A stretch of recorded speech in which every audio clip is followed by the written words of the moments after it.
One Sunday, we are sitting in church, and all of a sudden, we hear this plane zooming all around the church, and all of a sudden, bam, it stopped.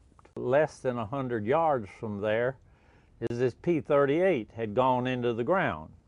So, being the eager beaver I am, I said, oh boy, that's a great photograph. I drove home and got in the company vehicle and drove back to town and went in the back door and got a camera similar to this.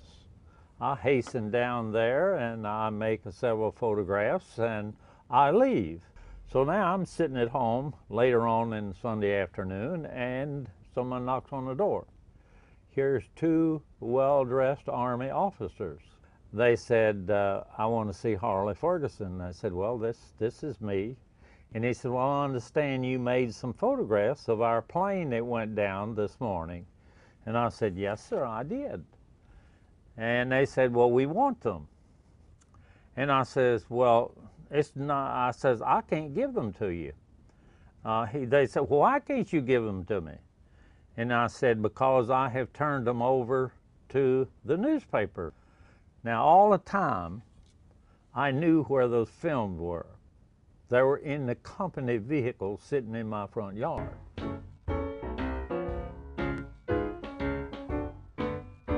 I'm a farm boy. I grew up in Gaston County, North Carolina. I'm a young lad of 13 years of age in 1935. My brother and I was out in the yard. We was pitching horseshoes. Well-dressed man drove up in a real shiny car, got out and said, boys, you enjoying yourself? Yes, sir. And he said, well, he says, I'm looking for someone in this community to deliver the grit. I said, what is the grit? So he pulled out this paper and said, it is news throughout the nation, throughout the world. It comes out once a week, comes out on Tuesday. And we're looking for someone to go around in the community and get customers, so to speak, to deliver the grit to. So, being an eager beaver as I am, I said, well, I'll try. As I was delivering the grit to these 12, 13 customers I had in the community, there was a young man that delivered the Gazette between where I lived and town. And he approached me about getting some subscribers to the grit in the same community. And I says, well, that sounds good to me. I'll just deliver that every day. So as I was waiting for the press to run to get my papers, there's the photographic department is right beside of the circulation department. So I became interested in the darkroom. At that time, they were using this Recamar, 6 by 9 centimeters Recamar.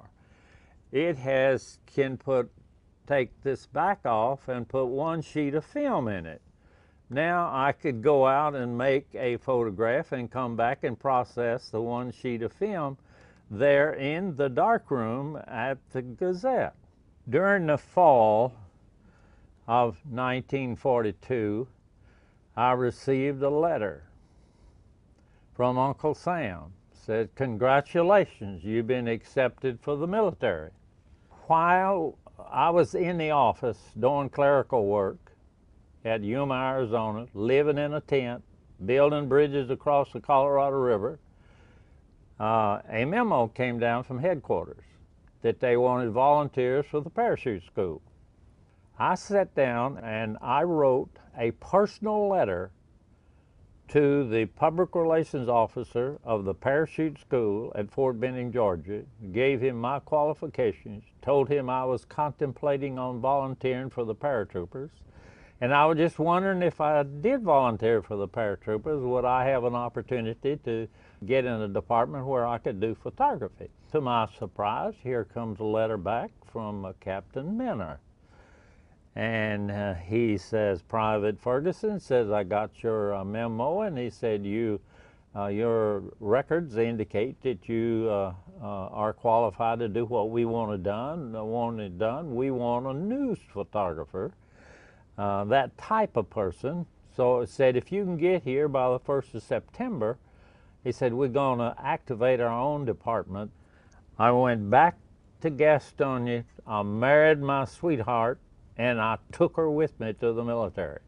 We were the only ones who had paratroopers, and people from all different countries would come through there, and I would photograph these people with the general. I would go back to the lab, I would process this film, I would make 8 by 10 black and whites, I'd put them in an album, and I'd deliver them back to the general's office by 6 o'clock.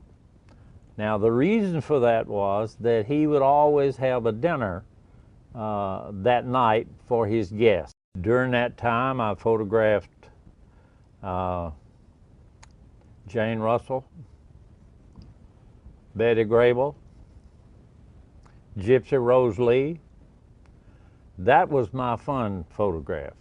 That was my fun one. She came to the post commander's office, to General Hobson, and he was very stiff, and so she was very stiff.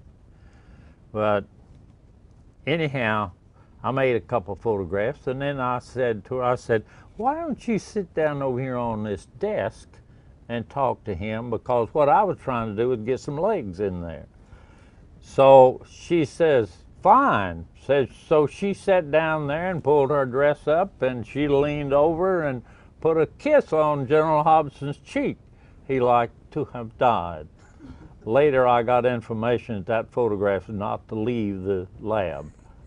He would not let it be published. But anyhow, while I was there, the eager beaver that I think I am, I always take advantage of an opportunity. I was just wondering, could I make up something and take photographic equipment down with me when we jumped? Of course, I had to make something strong. This is steel, and it weighs probably 4 or 5 pounds. This hooks right under my parachute harness. This fit over. You got a hook over here that fastens up under the parachute. So I made the jump, and I made photographs of people that came down with me.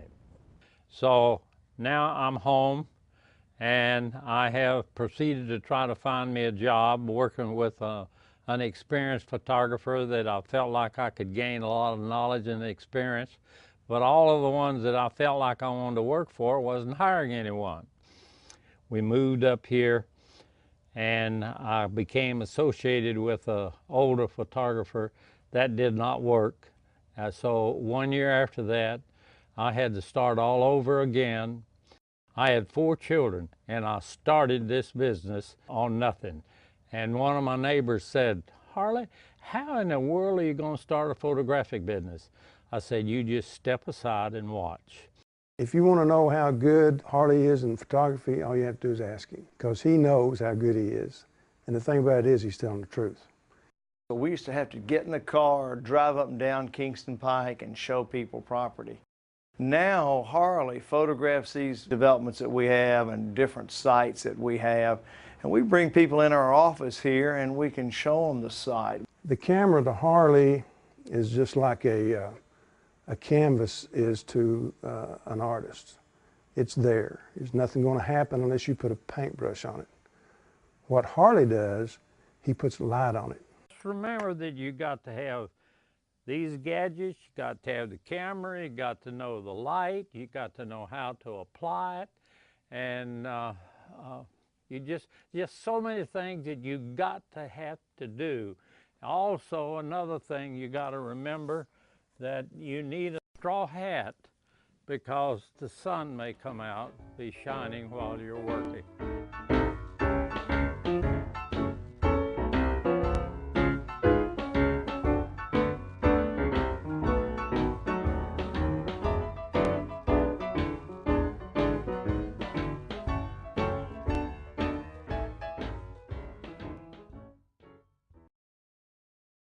photograph. I drove home and got in the company vehicle and drove back to town and went in the back door and got a camera similar to this.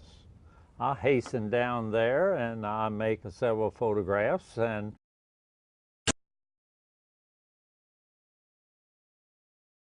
one Sunday we are sitting in church and all of a sudden we hear this plane zooming all around the church and all of this. This is me. And he said, well, I understand you made some photographs of our plane that went down this morning. And I said, yes, sir, I did. And they said, well, we want them. All of a sudden, bam, it stopped. Less than 100 yards from there is this P-38 had gone into the ground. So being the eager beaver I am, I said, oh boy, that's a great, I leave. So now I'm sitting at home later on in Sunday afternoon and someone knocks on the door. Here's two well-dressed Army officers. They said, I want to see Harley Ferguson. I said, well,